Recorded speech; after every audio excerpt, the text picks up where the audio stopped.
Compatriotes. Depuis quelques semaines, notre pays fait face à la propagation d'un virus, le Covid-19, qui a touché plusieurs milliers de nos compatriotes. J'ai bien entendu ce soir, avant toute chose, une pensée émue et chaleureuse pour les familles et les proches de nos victimes. Cette épidémie, qui affecte tous les continents et frappe tous les pays européens, est la plus grave crise sanitaire qu'ait connue la France depuis un siècle. Dans l'immense majorité des cas, le Covid-19 est sans danger. Mais le virus peut avoir des conséquences très graves, en particulier pour celles et ceux de nos compatriotes qui sont âgés ou affectés par des maladies chroniques comme le diabète, l'obésité ou le cancer. Durant plusieurs semaines, nous avons préparé, agi.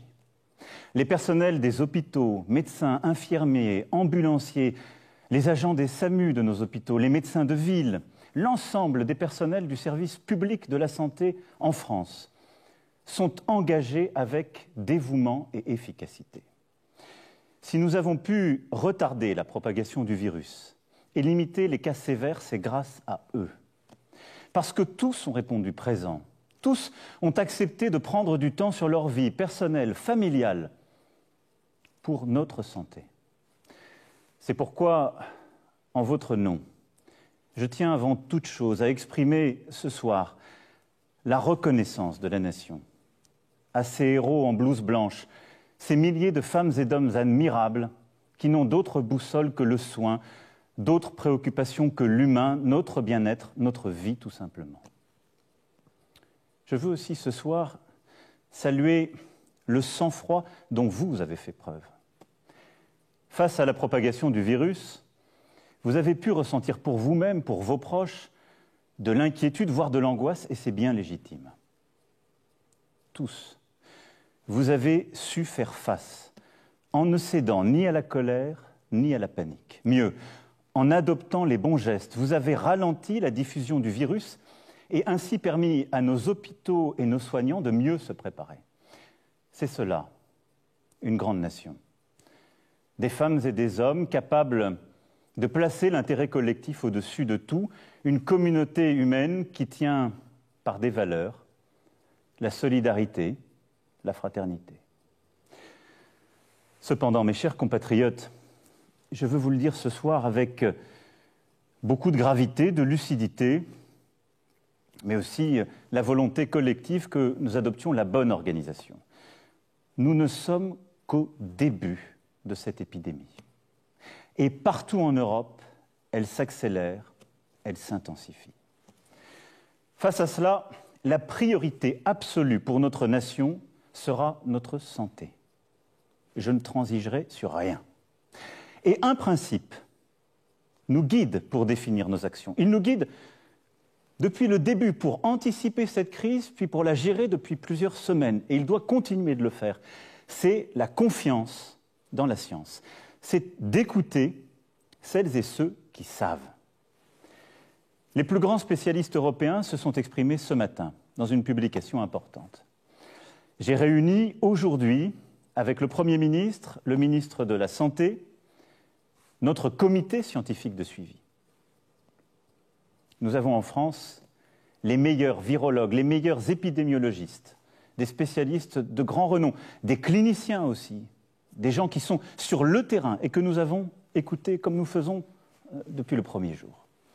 Tous nous ont dit que malgré nos efforts pour le freiner, le virus continue de se propager et est en train de s'accélérer.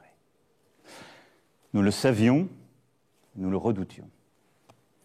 Ce qui risque de se passer, c'est que la maladie touchera d'abord les personnes les plus vulnérables. Beaucoup d'entre eux auront besoin de soins adaptés à l'hôpital, souvent d'assistance respiratoire.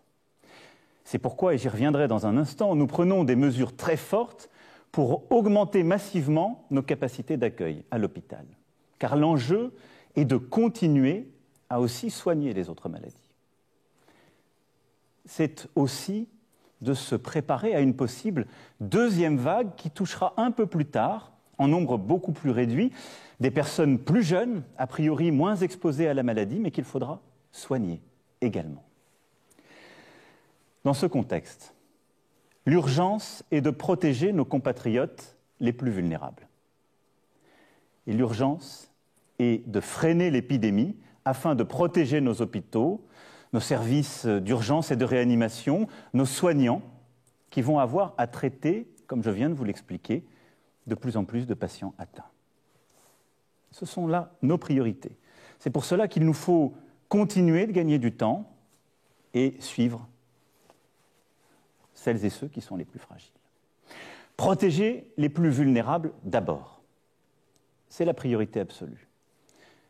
C'est pourquoi je demande ce soir à toutes les personnes âgées de plus de 70 ans, à celles et ceux qui souffrent de maladies chroniques ou de troubles respiratoires, aux personnes en situation de handicap, de rester autant que possible à leur domicile. Elles pourront bien sûr sortir de chez elles pour faire leurs courses, pour s'aérer, mais elles doivent limiter leur contact au maximum. Dans ce contexte, j'ai interrogé les scientifiques sur nos élections municipales, dont le premier tour se tiendra dans quelques jours. Ils considèrent que rien ne s'oppose à ce que les Français, même les plus vulnérables, se rendent aux urnes. J'ai aussi demandé au Premier ministre, il l'a fait encore ce matin, de consulter largement toutes les familles politiques. Et elles ont exprimé la même volonté. Mais il conviendra de veiller au respect strict des gestes barrières contre le virus et des recommandations sanitaires. Je fais confiance aux maires et au civisme de chacun d'entre vous. Je sais aussi que les mairies et les services de l'État ont bien organisé les choses. Des consignes renforcées seront données dès demain afin que nos aînés n'attendent pas longtemps, que des files ne se constituent pas, que les distances soient aussi tenues et que ces fameuses mesures barrières soient bien respectées. Mais il est important, dans ce moment, en suivant l'avis des scientifiques comme nous venons de le faire, d'assurer la continuité de notre vie démocratique et de nos institutions. Voilà, la priorité des priorités aujourd'hui est donc de protéger les plus faibles, celles et ceux que cette épidémie touche d'abord. La deuxième, c'est de freiner l'épidémie. Pourquoi ? Le ministre de la Santé, le directeur général de la Santé vous l'ont expliqué à plusieurs reprises, pour éviter l'accumulation de patients qui seront en détresse respiratoire dans nos services d'urgence et de réanimation. Il faut continuer de gagner du temps et pour cela, je vais vous demander de continuer à faire des sacrifices et plutôt d'en faire davantage, mais pour notre intérêt collectif. Dès lundi et jusqu'à nouvel ordre, les crèches, les écoles, les collèges, les lycées et les universités seront fermés. Pour une raison simple, nos enfants et nos plus jeunes, selon les scientifiques toujours, sont celles et ceux qui propagent, semble-t-il, le plus rapidement le virus, même si pour les enfants, ils n'ont parfois pas de symptômes et, heureusement, ne semblent pas aujourd'hui souffrir de forme aiguë de la maladie. C'est à la fois pour les protéger et pour réduire la dissémination du virus à travers notre territoire. Un service de garde sera mis en place, région par région, nous trouverons les bonnes organisations pour que, en effet, les personnels qui sont indispensables à la gestion de la crise sanitaire puissent faire garder leurs enfants et continuer d'aller au travail pour vous protéger et vous soigner. Et donc cette organisation sera travaillée par le gouvernement dans les prochains jours avec l'ensemble des élus et tous les responsables sur nos territoires. Quand cela est possible, je demande aux entreprises de permettre à leurs employés de travailler à distance. Les ministres l'ont déjà annoncé, nous avons beaucoup développé le télétravail, il faut continuer cela, l'intensifier au maximum. Les transports publics seront maintenus, car les arrêtés, ce serait tout bloqué, y compris la possibilité de soigner. Mais là aussi, c'est à votre responsabilité que j'en appelle. Et j'invite tous les Français à limiter leurs déplacements au strict nécessaire. Le gouvernement annoncera par ailleurs des mesures pour limiter au maximum les rassemblements. Dans le même temps, notre système de santé notamment dans les services de réanimation, doit se préparer à accueillir de plus en plus de cas graves de Covid-19 et continuer à soigner les autres malades. Des places doivent se libérer dans les hôpitaux. Pour cela, toutes les capacités hospitalières nationales, ainsi que le maximum de médecins et de soignants seront mobilisés. Nous allons aussi mobiliser les étudiants, les jeunes retraités. Des mesures exceptionnelles seront prises en ce sens. Beaucoup d'ailleurs ont commencé, je veux les en remercier. J'ai vu il y a quelques jours au SAMU de Paris une mobilisation magnifique, émouvante, exemplaire, où des étudiants, à quelques mois de leur concours, étaient là pour répondre aux appels, aider, et où des médecins à peine retraités étaient revenus pour prêter main forte. C'est cela que nous allons collectivement généraliser en prenant les bonnes mesures. En parallèle, les soins non essentiels à l'hôpital seront reportés, c'est-à-dire les opérations qui ne sont pas urgentes, tout ce qui peut nous aider à gagner du temps. La santé n'a pas de prix. Le gouvernement mobilisera tous les moyens financiers nécessaires pour porter assistance, pour prendre en charge les malades, pour sauver des vies, quoi qu'il en coûte. Et beaucoup des décisions que nous sommes en train de prendre, beaucoup des changements auxquels nous sommes en train de procéder, nous les garderons, parce que nous apprenons aussi de cette crise. Parce que nos soignants sont formidables d'innovation et de mobilisation, et ce que nous sommes en train de faire, nous en tirerons toutes les leçons et sortirons avec un système de santé encore plus fort. La mobilisation générale est également celle de nos chercheurs. De nombreux programmes français et européens, essais cliniques, sont en cours pour produire en quantité des diagnostics rapides, performants et efficaces. Nous allons améliorer les choses en la matière et au niveau français comme européen, les travaux sont lancés. Nos professeurs, avec l'appui des acteurs privés, travaillent d'ores et déjà sur plusieurs pistes de traitement. À Paris, Marseille, Lyon, entre autres. Des protocoles ont commencé. Et j'espère que dans les prochaines semaines et prochains mois, nous aurons des premiers traitements que nous pourrons généraliser. L'Europe a tous les atouts pour offrir au monde l'antidote au Covid-19. Des équipes sont également à pied d'œuvre pour inventer un vaccin. Il ne pourra pas voir le jour avant plusieurs mois, mais il est porteur de grands espoirs. La mobilisation de notre recherche française, européenne, est aussi au rendez-vous. Et je continuerai de l'intensifier. Cette épreuve exige aussi une mobilisation sociale envers les plus démunis, les plus fragiles. La trêve hivernale sera reportée de 2 mois. Et je demande au gouvernement des mesures exceptionnelles dans ce contexte pour les plus fragiles. Enfin, l'épreuve que nous traversons exige une mobilisation générale sur le plan économique. Déjà, des restaurateurs, des commerçants, des artisans, des hôteliers, des professionnels du tourisme, de la culture, de l'événementiel, du transport souffrent, je le sais.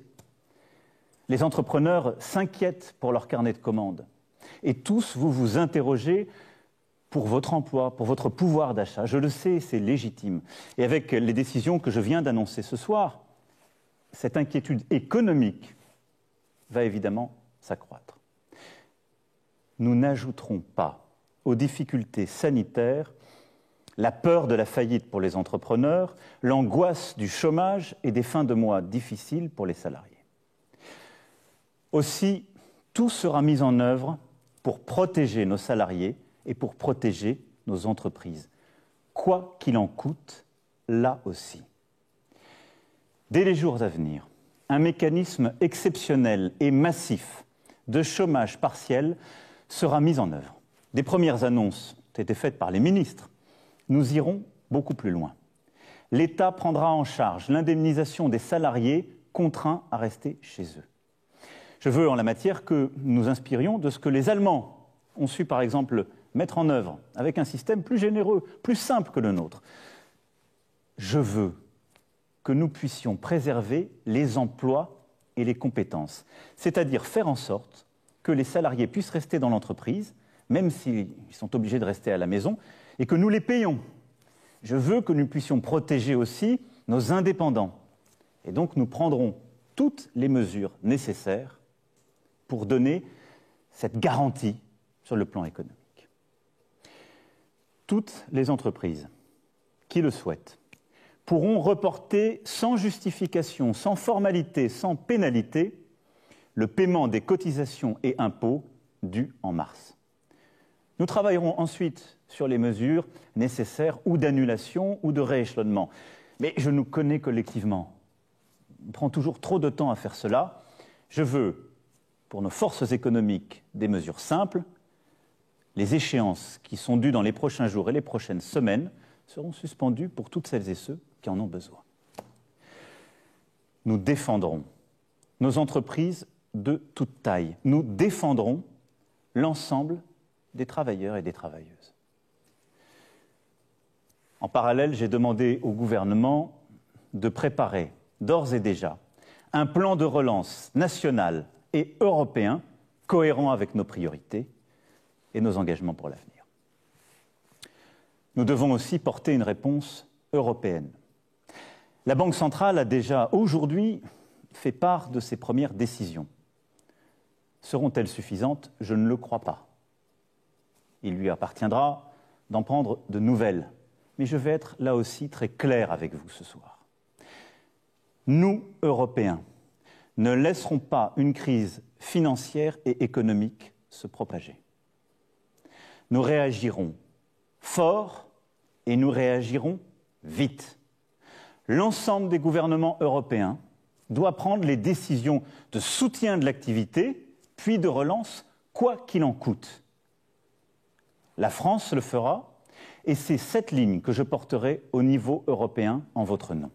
C'est déjà ce que j'ai fait lors du Conseil exceptionnel qui s'est tenu hier. Je ne sais ce que les marchés financiers donneront dans les prochains jours, mais je serai tout aussi clair. L'Europe réagira de manière organisée, massive, pour protéger son économie. Je souhaite aussi que nous puissions nous organiser sur le plan international, et j'en appelle à la responsabilité des puissances du G7 et du G20. Dès demain, j'échangerai avec le président Trump pour lui proposer une initiative exceptionnelle entre les membres du G7, puisque c'est lui qui a la présidence. Ça n'est pas la division qui permettra de répondre à ce qui est aujourd'hui une crise mondiale, mais bien notre capacité à voir juste et tôt, ensemble, et à agir ensemble. Mes chers compatriotes, toutes ces mesures sont nécessaires pour notre sécurité à tous. Et je vous demande de faire bloc autour d'elles. On ne vient pas, en effet, à bout d'une crise d'une telle ampleur sans faire bloc. On ne vient pas à bout d'une crise d'une telle ampleur sans une grande discipline individuelle et collective, sans une unité. J'entends aujourd'hui dans notre pays des voix qui vont en tous sens. Certains nous disent « vous n'allez pas assez loin et voudraient tout fermer » et s'inquiètent de tout, de manière parfois disproportionnée. Et d'autres considèrent que ce risque n'est pas pour eux. J'ai essayé de vous donner ce soir ce qui doit être la ligne de notre nation tout entière. Nous devons aujourd'hui éviter deux écueils, mes chers compatriotes. D'une part, le repli nationaliste. Ce virus, il n'a pas de passeport.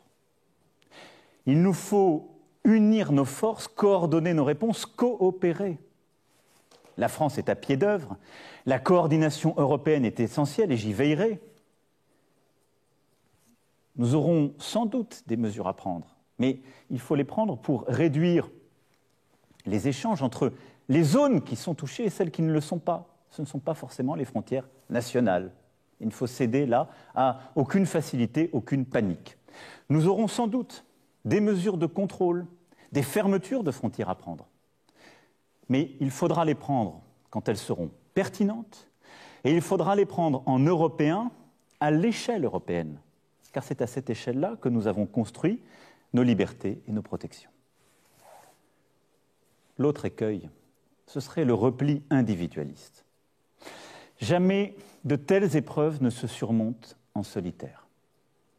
C'est au contraire en solidaire, en disant « nous » plutôt qu'en pensant « je », que nous relèverons cet immense défi. C'est pourquoi je veux vous dire ce soir que je compte sur vous, pour les jours, les semaines, les mois à venir. Je compte sur vous parce que le gouvernement ne peut pas tout seul et parce que nous sommes une nation. Chacun a son rôle à jouer.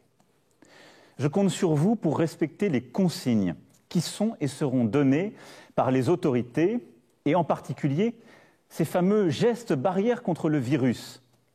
Elles sont aujourd'hui encore trop peu appliquées. Cela veut dire se laver les mains suffisamment longtemps avec du savon ou avec des gels hydroalcooliques. Cela veut dire saluer sans embrasser ou serrer la main pour ne pas se transmettre le virus. Cela veut dire se tenir à distance d'1 mètre. Ces gestes, ils peuvent vous apparaître anodins. Ils sauvent des vies. Des vies. C'est pourquoi, mes chers compatriotes, je vous appelle solennellement à les adopter. Chacun d'entre nous détient une part de la protection des autres, à commencer par ses proches. Je compte sur vous aussi pour prendre soin des plus vulnérables de nos compatriotes. Ne pas rendre visite à nos aînés, c'est, et j'en ai bien conscience, un crève-cœur. C'est pourtant nécessaire temporairement. Écrivez, téléphonez, prenez des nouvelles, protégez en limitant les visites. Je compte sur vous, oui, pour aussi aider le voisin qui, lorsqu'il est personnel soignant, a besoin d'une solution de garde pour ses enfants, pour aller travailler et s'occuper des autres. Je compte sur les entreprises pour aider tous les salariés qui peuvent travailler chez eux à le faire. Je compte sur nous tous pour inventer dans cette période de nouvelles solidarités. Je demande à ce titre au gouvernement de travailler avec les partenaires sociaux, avec les associations, dans cette direction. Cette crise doit être l'occasion d'une mobilisation nationale de solidarité entre générations. Nous en avons les ressorts. Il y a déjà des actions qui existent sur le terrain. Nous pouvons faire encore plus fort, tous ensemble. Je compte évidemment aussi sur tous nos soignants. Je sais tout ce qu'ils ont déjà fait, je sais ce qu'il leur reste à faire. Le gouvernement et moi-même serons là, nous prendrons toutes nos responsabilités pour vous. Je pense à tous nos soignants à l'hôpital qui auront les cas les plus graves à traiter, mais aussi beaucoup d'urgences. Je pense aux médecins, aux infirmiers, aux infirmières, à tous les soignants qui sont aussi hors de l'hôpital, qui se sont formidablement mobilisés, que nous allons de plus en plus solliciter dans les semaines à venir. Je sais pouvoir compter sur vous. Le ministre de la Santé aura l'occasion aussi de préciser dans les prochaines heures les règles pour que nous vous aidions à bien vous protéger contre le virus. C'est le respect que nous avons envers vous et c'est évidemment ce que la nation vous doit. Les règles seront claires pour chacun, elles seront là aussi proportionnées et expliquées. Je compte sur vous, toutes et tous, pour faire nation, au fond. Pour réveiller ce qu'il y a de meilleur en nous, pour révéler cette âme généreuse qui, par le passé, a permis à la France d'affronter les plus dures épreuves. Mes chers compatriotes, il nous faudra demain tirer les leçons du moment que nous traversons. Interroger le modèle de développement dans lequel s'est engagé notre monde depuis des décennies et qui dévoile ses failles au grand jour. Interroger les faiblesses de nos démocraties. Ce que révèle d'ores et déjà cette pandémie, c'est que la santé gratuite, sans condition de revenus, de parcours ou de profession, notre État-providence, ne sont pas des coûts ou des charges, mais des biens précieux, des atouts indispensables quand le destin frappe. Ce que révèle cette pandémie, c'est qu'il est des biens et des services qui doivent être placés en dehors des lois du marché. Déléguer notre alimentation, notre protection, notre capacité à soigner, notre cadre de vie, au fond, à d'autres, est une folie. Nous devons en reprendre le contrôle, construire plus encore que nous ne le faisons déjà, une France et une Europe souveraines, une France et une Europe qui tiennent fermement leur destin en main. Les prochaines semaines et les prochains mois nécessiteront des décisions de rupture en ce sens. Je les assumerai. Mais le temps aujourd'hui est à la protection de nos concitoyens et à la cohésion de la nation. Le temps est à cette union sacrée qui consiste à suivre tous ensemble un même chemin, à ne céder à aucune panique, aucune peur, à aucune facilité, mais à retrouver cette force d'âme qui est la nôtre et qui a permis à notre peuple de surmonter tant de crises à travers l'histoire. La France unie, c'est notre meilleur atout dans la période troublée que nous traversons.